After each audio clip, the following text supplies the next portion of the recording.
እናታችን ቅድስት ድንግል ማርያም እንኳን ለእናታችን ለቅድስት ድንግል ማርያም ወርሃዊ የመታሰቢያ በዓሏ በሰላም አደረሳችሁ።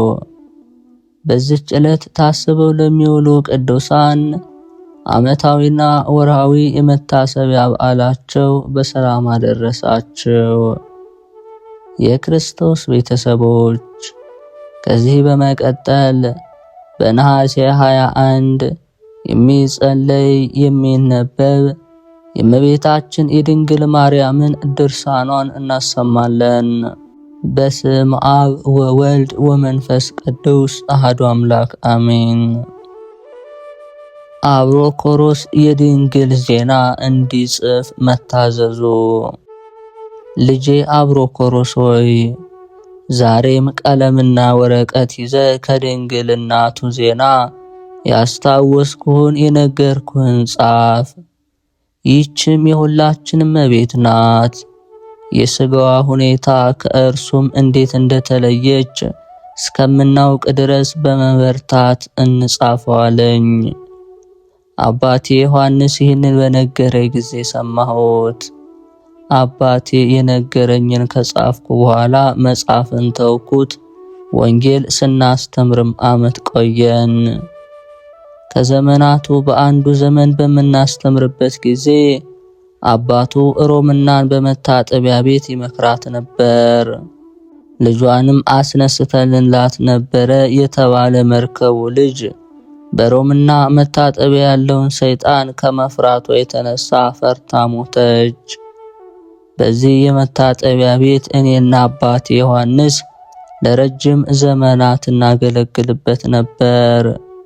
በነጋውም ይኸውም የእመቤታችን የድንግል ማርያም በዓሏ መታሰቢያ ነሐሴ 16 ቀን ነው። አባቴ ዮሐንስ ከቅዱስ ወንጌል ጋር የሚያስተምራት ሮምናን የምናቆርብበት ቅዱስ ቁርባንን አዘጋጅ ዘንድ እንሆ አዘዘኝ። አባቴ ዮሐንስ የሚጸልይ ዘንድ ተነሳ። ያን ጊዜ እንደ እሳት ሆነ። እንመለከተው ዘንድ አልተገባንም። እኔ አብሮኮሮስም አለቀስሁ። የእርሱ የመለያው ዕለት በመሆኑ አዘንኩ። ወደ እርሱም ጮኽኩ። እርሱም እነሆ ወደ ሰማይ ተነጠቀ።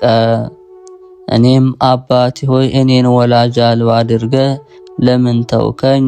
አነጋገርህን የሚጠባበቁ ተሰባስበዋል። ትተኝ የምትሄደው የት ነው አልኩት። እነሆ ቃልህ ልጄ አብሮኮሮስ ሆይ ደስ አለኝ።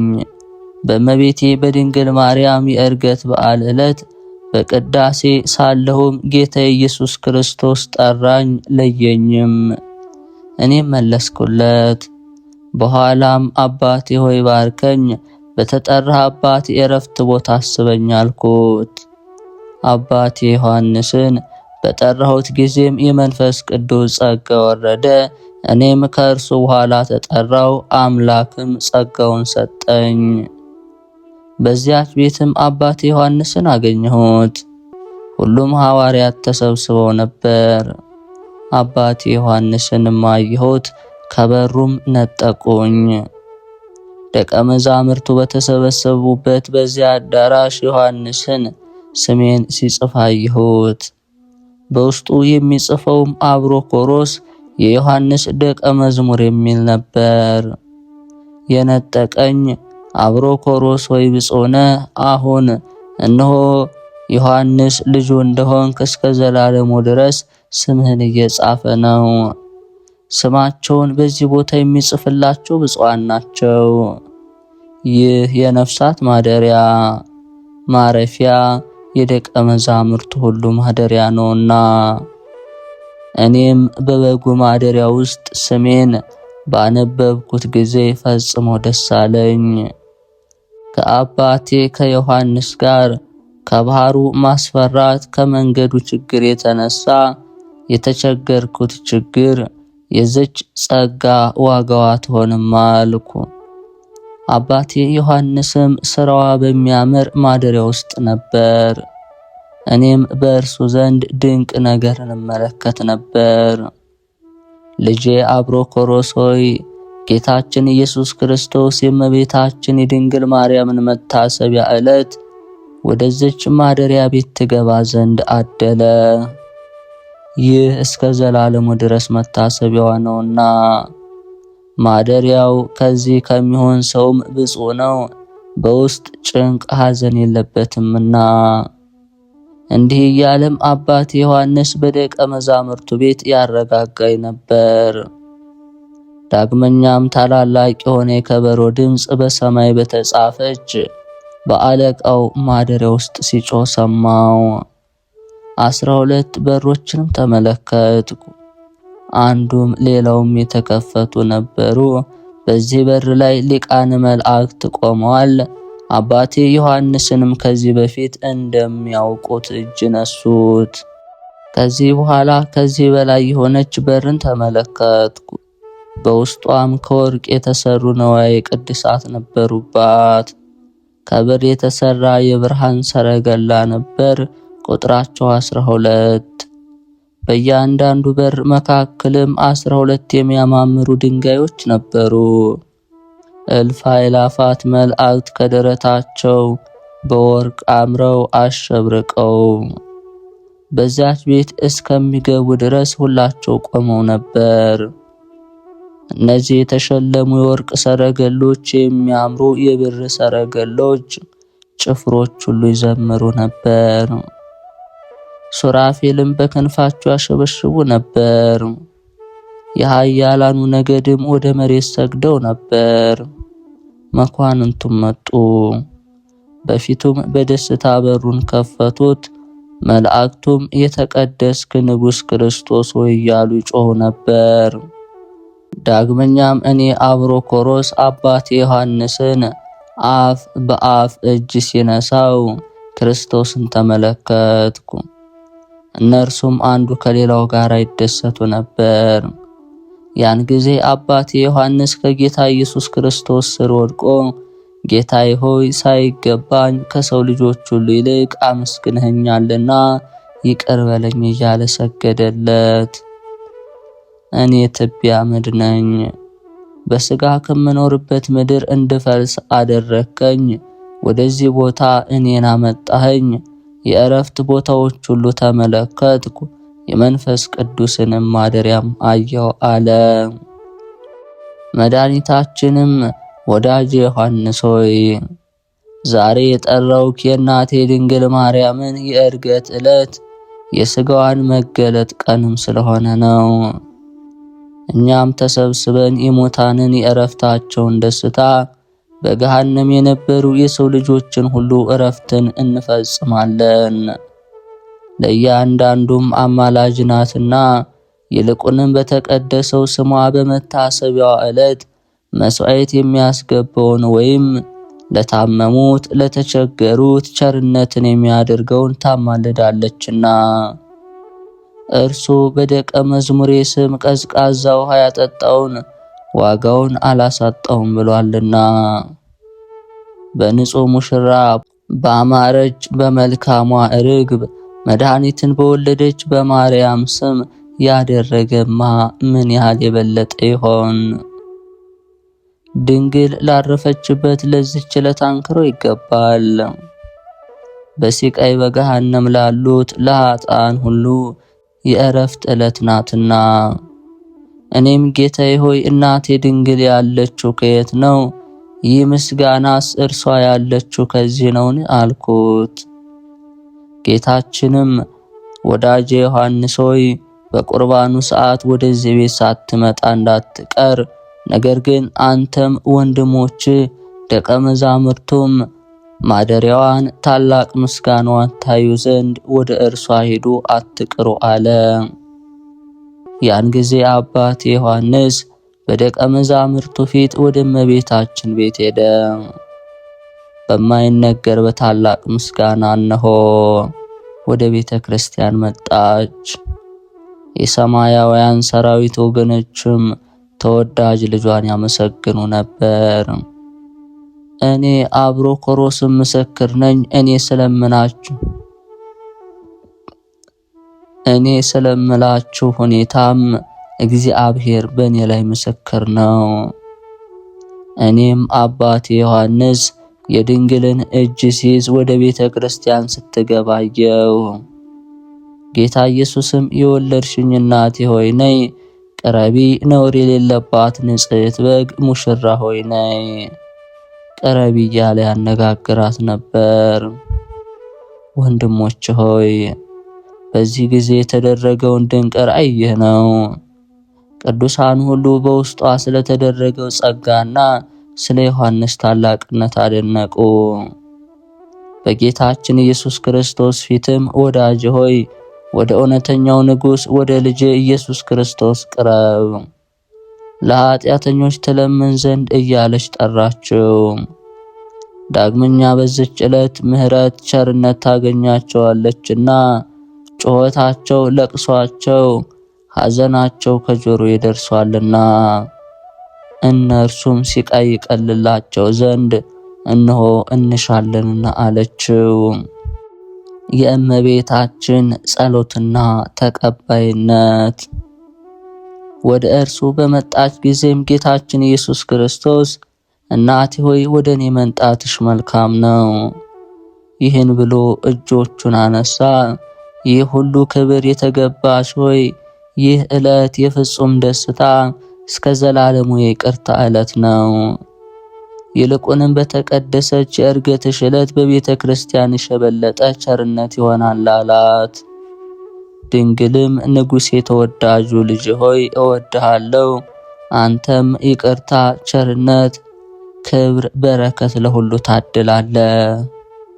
በሰማይ በምድር ለቸር አባትህ ለአብ መሐየዊ ለሚሆን ለመንፈስ ቅዱስ እስከ ዘላለሙ ይሁን ምስጋና። ከሰው ሁሉ ይልቅ ፈጽመህ አከበርከኝ፣ በምድር እናትህ ሆን ዘንድ የተገባ አደረግከኝ፣ ማደሪያ ሆንኩኝ። ተወዳጁ ልጅ ሆይ ሀብታት፣ ጸጋዎች ሁሉ ለኔ ያደረካቸው፣ ዛሬም ምኞቴን ፍላጎቴን ሁሉ ትፈጽምልኝ ዘንድ ሻለው። በኩነኔ ያሉ ነፍሳትን ሁሉ ታወጣልኝ ዘንድ እኔ ጩኸታቸውን ሰምቻለሁና አለችው። መድኃኒታችንም ድንግል ያለችውን ሰምቶ እናቱ ድንግል ማርያም ስለ ኃጢአተኞች ሁሉ በመለመኗ ፈጽሞ ተደሰተ። ያን ጊዜ እናቴ ሆይ ዛሬ ለምኝ፣ ስለ እነርሱ በመለመንሽ ተደስቻለሁና። እናቴ ሆይ ስለ ሁኔታሽ ሁሉ ይቅር እላለሁ። አንቺ ስለ ፍጥረቶች ሁኔታ የለመንሽው በአንቺ ፍቃድ ብቻ አይደለምና ይህ የሆነው ስለ ፍጥረቶቹ በሚራራ በአባቴ ፈቃድ ነው እንጂ። ይልቁንም ኃጢአተኞችን ይቅርታ ታገኛቸዋለች። ሐዋርያትም የይቅርታሽን በተመለከቱ ጊዜ መታሰቢያሽን በፍጥረቶች ሁሉ ይደርስ ዘንድ ለዓለም ሁሉ ያስተምራሉ። ሁሉም እያንዳንዱ ያመስግንሽ፣ በተቀደሰው የመታሰቢያሽ ዕለት ቸርነትን ያደርግ ዘንድ ይስጣለ። ያን ጊዜ መድኃኒታችን ስለ እናቱ ድንግል ማርያም ልመና ይቅርታን አደረገ። በጨለማ ውስጥ ያሉትን አዘዛቸው። እነዚህም በክርስቶስ መንፈስ በጥምቀት ሆነው በስቃይ ያሉት ሁሉን ለመውጣት እኔም በስሜ ከተጠመቁት ሁሉ አንዲት ነፍስ እንኳ በዚህ ስቃይ አትቀርም እልሻለሁ ብሎ ሁሉንም አወጣቸው። ሁሉም አቤቱ ኢየሱስ ክርስቶስ ሆይ በሕይወት ያለን እኛን ጸጋህ ታገኘን፣ ንጽሕት በሆነች በድንግልናት አማላጅነት ምሕረት ትድረሰን እያሉ በታላቅ ጩኸት ወደ እኔ ይመጣሉ። እንደዚህም ሁሉ ሰማያውያን ልዑላንም ቅዱሳንም ሁሉ ክርስቶስንና ድንግልናቱን ያመሰግናሉ። በዚች ዕለት ነፍሳትን ሁሉ ከስቃይ ያወጧቸው። ዳግመኛ ወደዚህ ስቃይ መለሱም በሰማይ እንደ መላእክት ናቸው እንጂ። ከዚህ በኋላ መድኃኒታችን ክርስቶስ ለእናቱ ድንግል ሥጋ ካህን አገልጋይ የሆነ ቅዱስ እስጢፋኖስን በመልካም ስነ ምግባር ቁሙ ጽኑ ይል ነበር። አባቴ ዮሐንስ ደቀ መዛሙርቱም ሁሉ መሰዊያውን ዞሩ። ህብስቱን በመፈተት ጊዜም ሁላቸው አንድ ሆነው ከጌታ ክርስቶስ ጋር ነበሩ።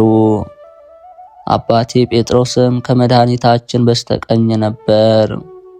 የቁርባኑን ቅዳሴ ሥርዓት ሲፈጽምም ካህናት እንደሚያደርጉት ቁርባኑን ባረከው።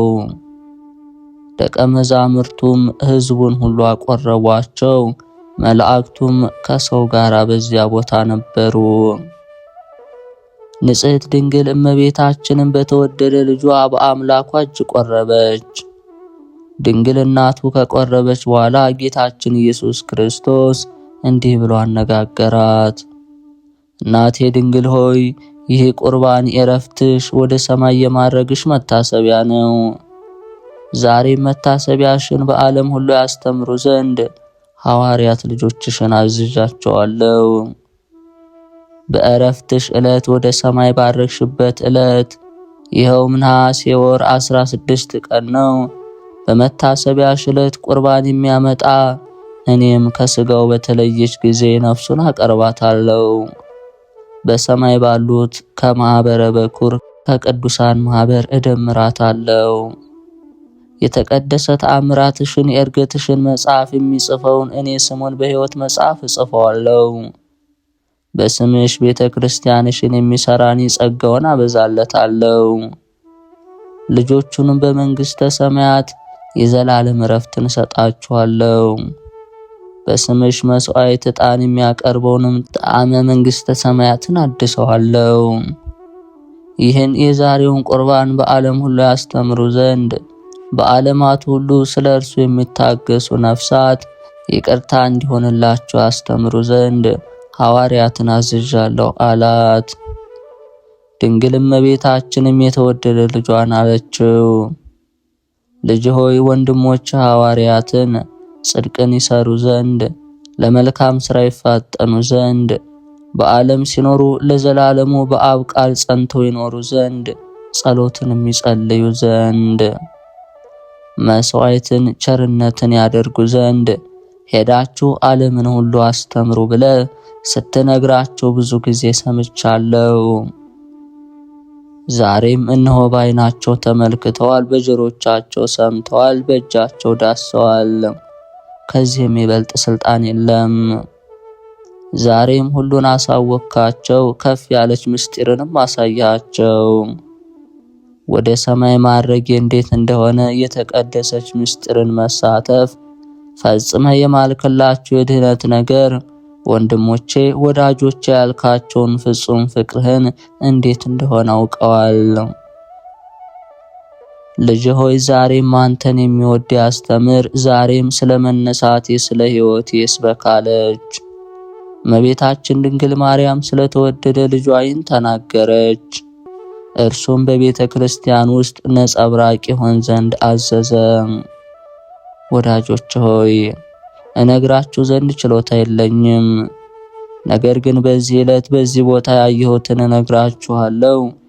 ጌታችን ክርስቶስ ንጽሕት ድንግል በሆነች በድንግል ግብዣ ጊዜ ቅዱሳንን ያገለግሉ ዘንድ መላእክትን አዘዛቸው።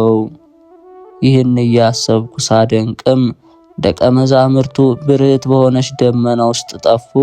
ወዴት ቦታ እንደወሰዳቸውም አላወቅኩም። እኔ አብሮኮሮስም የቤተ ክርስቲያኗን አሰራር ውበቷንም እየተመለከትኩ ቆሜ ነበር። እኔ ግን ስራዬ ምን እንደሆነ በእስያ በሚገኝ ቤት ውስጥ ሰውነቴን እስከማገኘው ድረስ አመጣጡ እንዴት እንደሆነ አላወቅኩም። ዳግመኛ ብዙ ሕዝብ ወደ እኔ ተሰበሰበ። አባት ዮሐንስ በየት ቦታ ነው ያለኝ አለ። እርሱ ለስብከት በተለየበት ቦታ ነው አልኳቸው። ይህን ተናግሬ ወደ ቀኝ ተመለከትኩ። እኔም ከአባቴ ከዮሐንስ ጋር ቆሜ ነበር። ፊቴም ብርሃን ተሞልቶ ነበር። ደስታን መልካም መዓዛን የተመላ ልብሱም ፈጽሞ ይሸት ነበር። እኔም የተሰበሰቡትን ሰላም ለእናንተ ይሁን አለን። እስከ መንግስቱ ሳይለዩት ይመክራቸው ነበር። በነጋታው አቆረባቸው። ቅድስት ንጽሕት የሆነች የድንግል ማርያምን ሥጋ ዜናም አስረዳቸው። ባረገች ጊዜ ያረፈችበትን ነገራቸው። እርሷ እግዚአብሔር ባዘጋጀው በብርሃን ቤት ውስጥ ነበረችና። ይህም የቅዱስ መስቀል ማደሪያ ዓለም ከመፈጠሩ አስቀድሞ የእናቱ የድንግል ማደሪያ ነው። እርሱም አባት ሆይ ዓለም ሳይፈጠር በአንተ ዘንድ በነበረው ምስጋና መስግነኝ በማለት በአባቱ ዘንድ ምስጋናን ጠየቀ። ዳግመኛም እናቱ የድንግል ማርያም ልጅ የክብር ምስጋና ሁሉ ባለቤት ነው። እርሷም በምድር ባደረበት በማኅፀኗ አማካኝነት ማደሪያው ሆነች። ይህች ምስጋና የሚገባት እናቱ ማርያም ናት። ሰራዊቱ ሁሉ የተቀደሰ ትንሣኤን ያመሰግናሉ። በዕፀ መስቀል ላይ ዓይኖች ሁሉ ምስጋናን ተመለከቱ። ብርሃናዊ በሆነ ሰረገላ ሳንጸባርቅም እናቴ ማርያም በቀኝ ቆማ ነበር። ለተሰበሰቡት ይህን የተናገረውም አባቴ ዮሐንስ ነው። ዳግመኛም ይህንን ሁሉ በመጽሐፍት ጽፈው ዘንድ አዘዘኝ። የንጽሕት ድንግል እመቤታችን መታሰቢያ በዓለም ሁሉ እንዲያስተምሩበት በመጽሐፍቱ መዛግብት እንድጨምረው አዘዘኝ። በዮሳፍጥ ቤት ባለ መቃብር ሰዎች እንዳይጠራጠሩ፣ ሥጋዋንም በዚህ ነው እንዳይሉ ከዚህ የለም። መድኃኒታችን ክርስቶስ እንዳዘዘን የመቃብሯን መታሰቢያ እናደርግ ዘንድ ነው እንጂ ቅድስት እስከሆነች ትንሣኤዋ ድረስ መታሰቢያዋ በዚህ እንዳይታጎል አሕዛብን ሁሉ እንዲሰበስቧቸው መላእክቱን አዘዘ። እናቱን በተቀደሰ ስሙ የተጠመቁትን ቸርነቱ ይቅርታው ታገኛቸው ዘንድ ስለ ኃጢአተኞች ሁሉ ትሻለችና ይፈቷቸው ዘንድ አዘዘ። ቅድስት እመቤታችን ስለ መፍለሷ ነሐሴ 16 ቀንም ወደ ሰማይ ስለማረጓ የዮሐንስ ምስክርነት ይችናት። መከራን በተቀበለ ጻድቅ ሰው መከራ የሚቀበል በሚሞትባት ዕለት የዕረፍት ቦታ ይወርስ ዘንድ እስከ ዘላለሙ ድረስ መልካሙን ሁሉ ያገኝ ዘንድ ይገባዋል። የመረጣት ክርስቶስ በፍጥረታት መመስገኑ። ነሐሴ 16 ቀን የሚነበብ የክርስቶስ አምላኬ መድኃኒቴ ነው። እመቤቴ ማርያም ሆይ ስለኛ ትለምናለች። ስለ እመቤታችን ማርያም ዜና የተናገረ የሚናገር ድርሳኔ ነው። በድንግል ማኅፀን ያደረ አንድ ልጁን ለላከ ለእግዚአብሔር ሰላም ይሁን። ምስጋና ከሚገባው አረጋጊ ከሆነ ለመንፈስ ቅዱስም ሰላም ይሁን። ከፍ ካለ መንበሩ ከሰማይ ወርዶ በድንግል ማኅፀን ያደረ የመለኮት ምስጋናውን ማንም ሊቆጥር ለማይችል ለፍጥረት ሁሉ ጌታ ክርስቶስ ምስጋና ሰላም ይሁን። ምሕረቱን በእኛ ላይ በሕዝበ ክርስቲያኑ ላይ ትሁን እስከ ዘላለሙ ድረስ ሕዝቡን ይጠብቁ ዘንድ የተሾሙ አባቶቻችን ካህናትንም ይባርካቸው። አቤቱ ሆይ በዚች ዕለት ለጸሎቴ ሰላም በርን ክፈትልኝ። የዕጣኑ ሽታ መዓዛም ከማኅበራችን ከአንድነታችን መካከል ወደ ሰማይ ይውጣ። ሰራዊቱ በየማዕረጋቸው ይቆማሉ። በክርስቶስ ፊት በሰማይ ታላቅ ምስጋና ይሆናል። የእግዚአብሔር መላእክት በየአንደበታቸው ያመሰግኑታል። ሰራዊቱም በሰራዊት ፊት የተባረኩትም በተባረኩት ፊት በአንድነት ሆነው በእግዚአብሔር ፊት ምስጋናን ያማረ የዕጣን ሽታ መዓዛ ያለውን ዝማሬ አቀረቡ። ለኢየሱስ ክርስቶስ ስግደትን ለመንፈስ ቅዱስ ፍጹም ደስታን አቀረቡ። ወንድሞች ሆይ እመቤታችን ከዚህ ዓለም ስለመለየቷ ነግራችኋለሁ።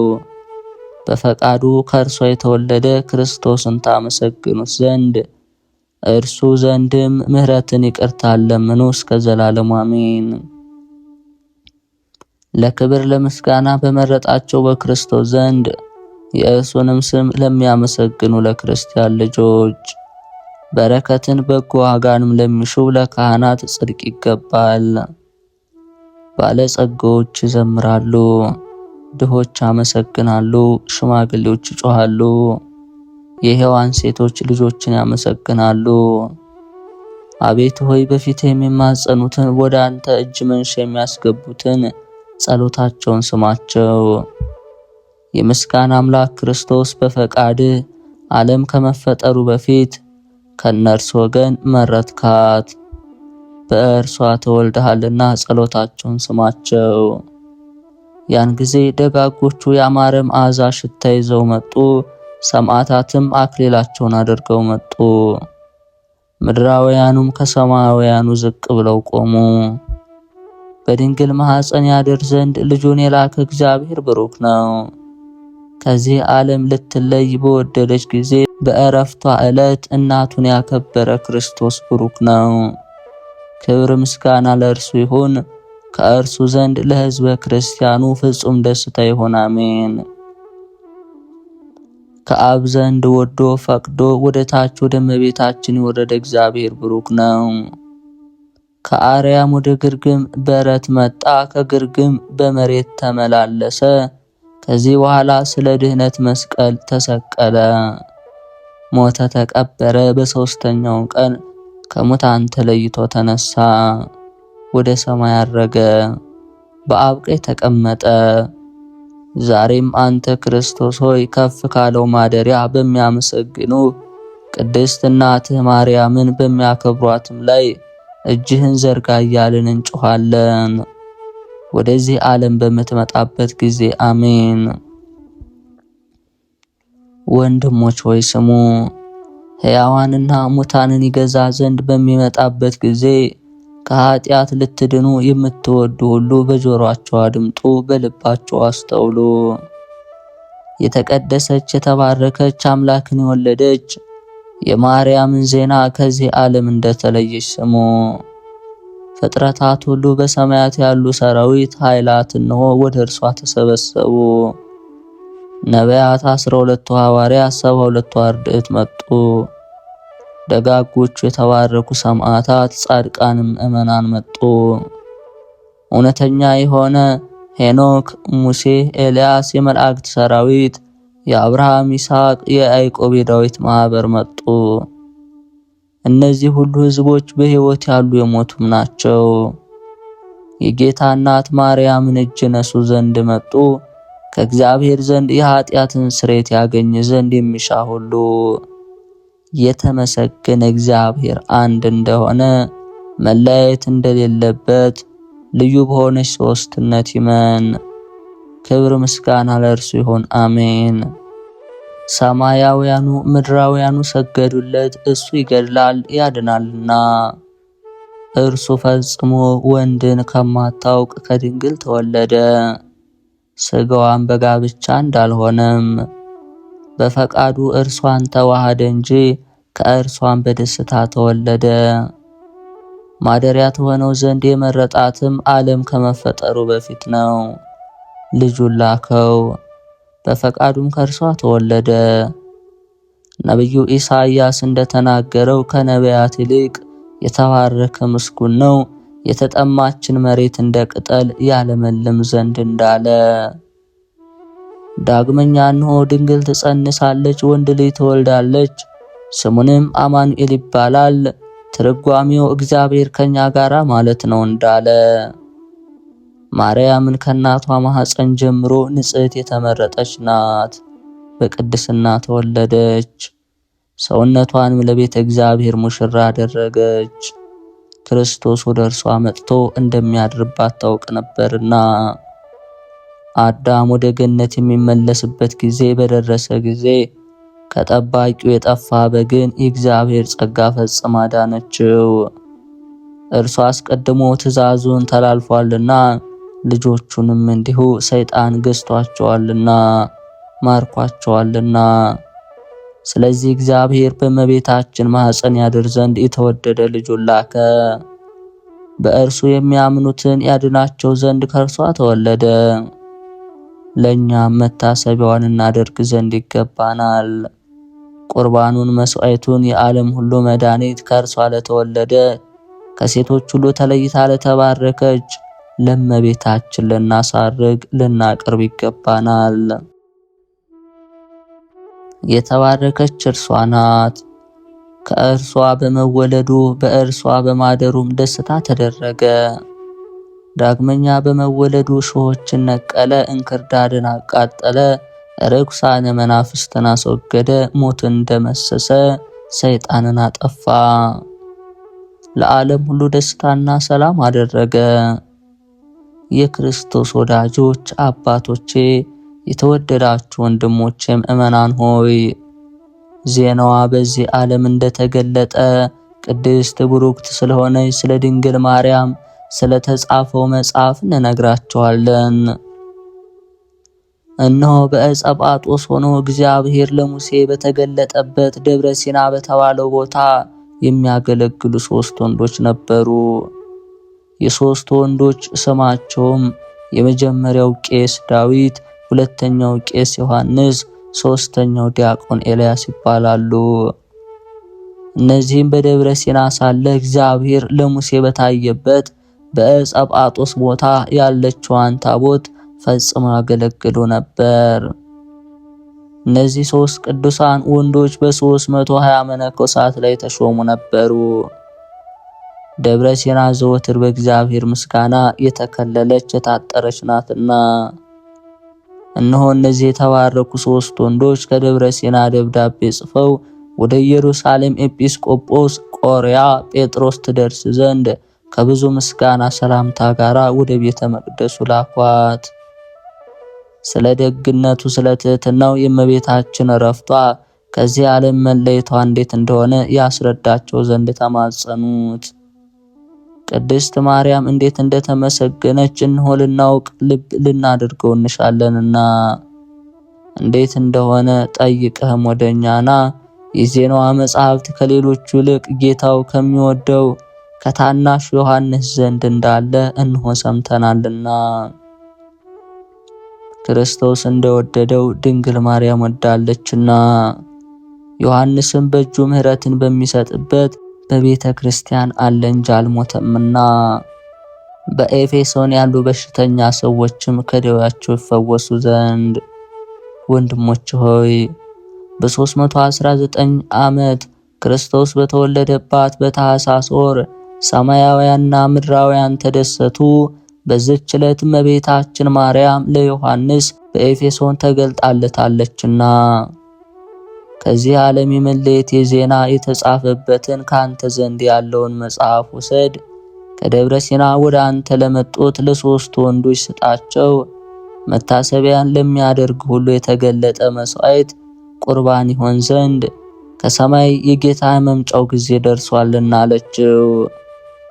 የእነዚህ 3 ወንዶች ደብዳቤ በቤተ መቅደሱ በደረሰ ጊዜ በሕዝቡ ሁሉ ፊት ተነበበ። ያን ጊዜ ይህ መጽሐፍን ፈለጉት፣ ነገር ግን አላገኙትም።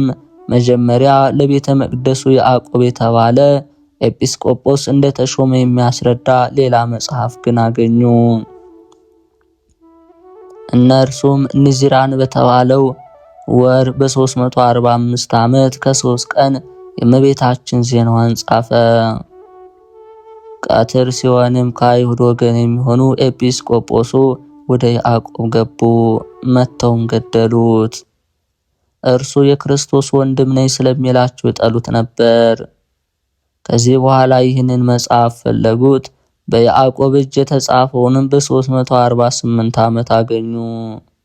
ክርስቶስ ከእርሷ እንደተወለደ ታኅሳስ 29 ቀን ክርስቶስ እንደመሰከረ ከዚህ በኋላ ድንግል ማርያም ከዚህ ዓለም እንደተለየች ይናገራል። እኔም ከመሞቷ በፊት ሐዋርያት፣ የሰማይ መላእክት፣ ፍጥረት ሁሉ እንደመጡ አምናለሁ። ደርሰውም በአንድነት ድንግል ማርያምን አመሰገኗት፣ አከበሯት። ስለ እርሷ በእርሷ ላይ የተደረገው ተአምር፣ መንክር፣ ድንቅ ኃይል ሁሉ ተጻፈ። እናቱን ከፍ ከፍ ላደረጋት ቅዱስ ቅዱስ ቅዱስ እያሉ ሱራፌልና ኪሩቤል በነጋሪት ድምፅ እየጮሁ ለሚሰግዱለት በመሬት ይመላለስ ዘንድ ለወደደ ለእግዚአብሔር ምስጋና ይገባል እያሉ ሰማያውያንና ምድራውያን አመስግነዋልና። የክርስቶስ ወዳጁ በሆነ በዘብዴዎስ ልጅ በዮሐንስ ዘንድ የማርያም ዜና እንዳለ እኔ ያዕቆብ ይህንን መጽሐፍ በእጄ ጻፍ። ሐዋርያት ሁሉም የእመቤታችን ማርያምን መታሰቢያ በዓመት 3 ጊዜ ያደርጉ ዘንድ በእጃቸው ጻፉ። ጴጥሮስ፣ ጳውሎስ፣ ጌታውን የሚወድ ታናሽ ዮሐንስም እንዳዘዙት እንደወሰኑት። ምእመናን የድንግልን መጽሐፍ ለማግኘት መጣራቸው። ከዚህ በኋላ የቤተ መቅደሱ ሰዎች እመቤታችን ማርያም ዜና በእኛ ዘንድ አልተገኘም ብለው በደብረ ሲና ፈለጉት። የዘብዴዎስ ልጅ ዮሐንስ ባለበት ቦታ የእመቤታችን ዜና እንዳለ የያዕቆብን ምስክርነት መጽሐፍ አገኘን እንጂ። በደብረ ሲና የምትኖሩ ቅዱሳን አበው ሆይ የድንግል ማርያምን ዜና የሚናገረውን መጽሐፍ ትፈልጉ ዘንድ በኤፌሶን ወዳለው ወደ ዘብዴዎስ ልጅ ወደ ዮሐንስ እንድትልኩ እንነግራቸዋለን። ካገኛችሁትም ክርስቶስን የሰቀሉ አይሁድን እናሳፍራቸው ዘንድ የእመቤታችንንም ዜና ጽፋችሁ ወደኛ ላኩት አሏቸው። ያን ጊዜ መልእክቱ መጽሐፍ ደብዳቤ ከቤተ መቅደሱ ወደ ደብረ ሲና ደረሰ። እነርሱም ይህን መጽሐፍ አንብበው በውስጡ ያለውን ተረድተው ወደ ሮሚ ሀገር እስክንድሪያ፣ ወደ ግብፅ አውራጃ ሁሉ የድንግል ማርያምን ዜና ይፈልጉ ዘንድ የጽሑፏን መልእክት ላኩ። በእነዚህ ሀገሮችም አላገኙም። ከዚህ በኋላ ወደ ኤፌሶን መልእክተኞችን ላኩ። ከጥቂት ቀናት በኋላ በሌሊት ከኤፌሶን ሀገር ደረሱ። ቤተ ክርስቲያኒቱን ተዘግታ አገኟት። እነርሱም ቆመው ጸለዩ። በማይጠንቱም ዕጣን ጨመሩ። ከሁሉም ሐዋርያ ይልቅ ዮሐንስን የመረጥክ የወደድከው ጌታ ክርስቶስ ሆይ ለእናትህ ከዚህ ዓለም በምትለይበት ጊዜ ያደረግከው ምስጋና ተአምራት የተጻፈበትን መጽሐፍ ይነግረን ዘንድ ዮሐንስን አሳየን አሉት። ጸሎታቸውንም ሳይጨርሱ ደርሶ ተነጋገራቸው። የተባረካችሁ ወንድሞች አትዘኑ።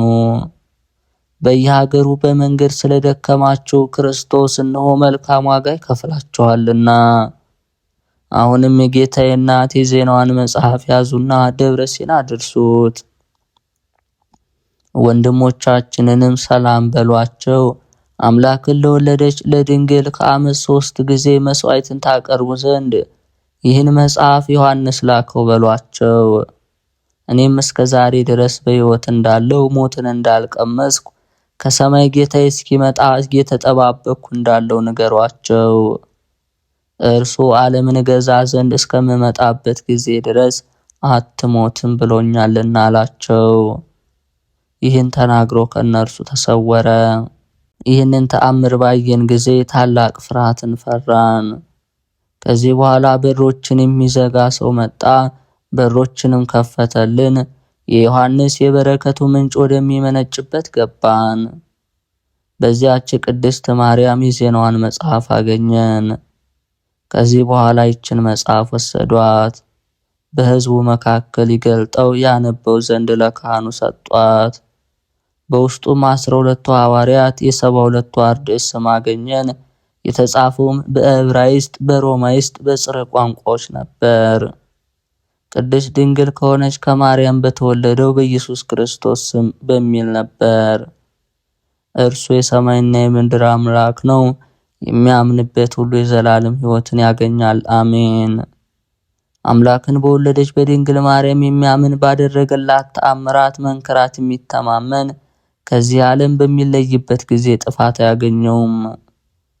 ክርስቶስ በእርሷ ላይ ያደረገውን ተአምራት መንከራት በእመቤታችን በዜናዋ መጽሐፍ እንደተጻፈ እነሆ ደቀ መዛሙርቶቼ ምስክር ናቸው እንዳለ። ደቀ መዛሙርቱ መጽሐፉን ወስደው ለዘብዴዎስ ልጅ ለዮሐንስ ሰጡት።